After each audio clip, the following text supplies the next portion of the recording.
Welcome to the Mike Litton Experience Podcast. Mike has over 31 years experience in real estate, finance, and investing. He's passionate about being a father, a teacher, a realtor, an investor, and a leader. Everyone has a story, and our passion is to help them tell it. And now, introducing the host of the Mike Litton Experience, Mike Litton. So what is My Time? My Time is a set of experiences that have happened over my lifetime that I hope will be of value to you. Hi, I'm Mike Litton. This is the Mike Litton Experience, and this is My Time. So years ago, I had a radio show on 760 KFMB. It was in 2011. It was my very first show. And I got a phone call from a gentleman on a Saturday afternoon. Our show was on from 3 to 4 every Saturday afternoon. And he called me up and he said, "Hey, I was just listening to you on the radio and it sounds like you know what you're doing. And I have a question I'm hoping you can help me with." I said, "Sure, I'd be happy to help you. What's going on?" He goes, "Well, we got a news wire yesterday in pre-production. And we sort of read it and we sat there and stared at each other because we had no idea what it meant." And I said, "Great, what did it say?" He said, "It said that in San Diego County, sales were up, but values were down. How is that possible?" So well, actually, it's very simple. At that time, 47% of all the closed transactions in San Diego County were either short sales or they were bank-owned properties. And the entity that makes the decision on what those properties sell for is actually the bank, the lender. And so it's not you or I. So for them, it's a business decision. For you or I, it's personal because we don't have that kind of money on our balance sheet. We can't begin to compete with the kind of money that they have. And for them, it's a write-off. It's a business decision.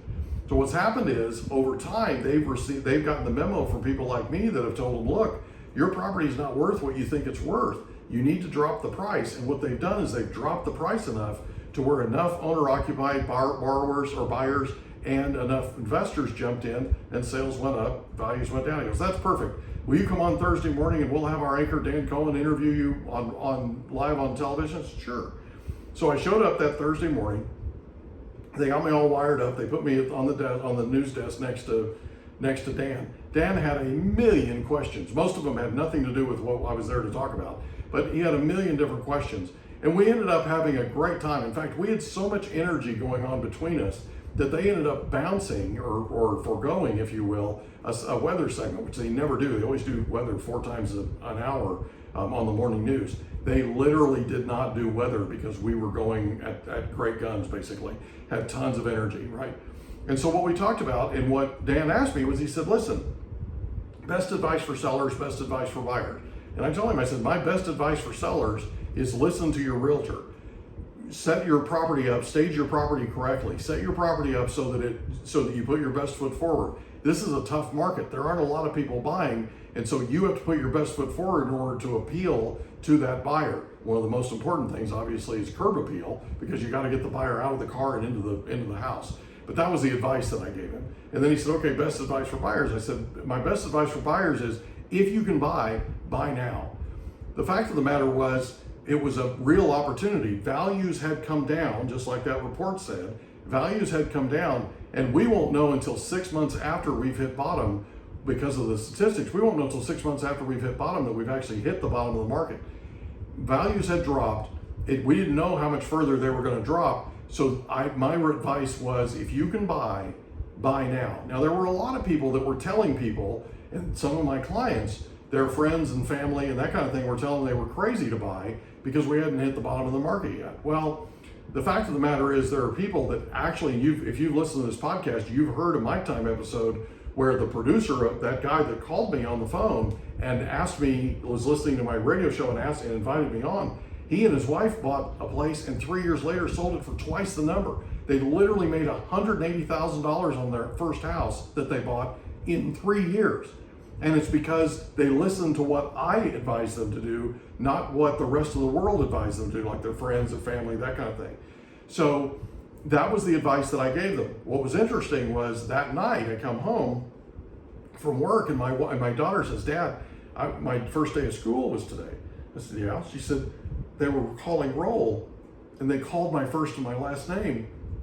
And this girl I had never met before that was next to me leaned over and said, "Is your dad Mike? Is dad first name Mike?"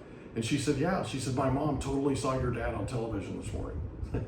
Nothing like it, man. And there are times, because I've been on radio and television in San Diego since 2011, there are times when people will walk up to me and go, "You look really familiar to me. Why do you look so familiar to me?"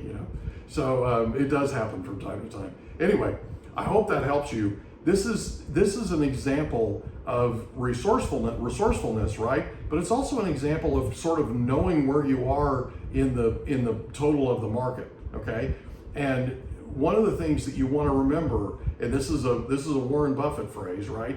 You want to be greedy when everybody else is being conservative. So in other words, in that market, you wanted to buy when everybody else was not buying. Versus when everybody else is buying, you want to be conservative.